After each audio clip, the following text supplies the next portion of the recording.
Learning about the skeleton directory in WHM. This demo assumes you've already logged in to WebHost Manager. Now let's learn about the skeleton directory. Click the Account Functions link.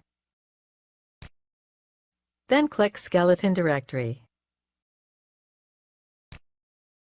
The skeleton directory is where you put a temporary home page for all accounts you create in WHM. The temporary home page is what visitors will see in their browsers until they create a new home page. In this tutorial, the WHM account's main username is demoreseller, so that's where the skeleton directory is located as shown here. To change the temporary or default home page, simply upload a new page to the cPanel 3 scale directory in the location shown above using either an FTP program or the File Manager tool in your main account's cPanel. This is the end of the tutorial. You now know about the skeleton directory in WHM and what it's used for.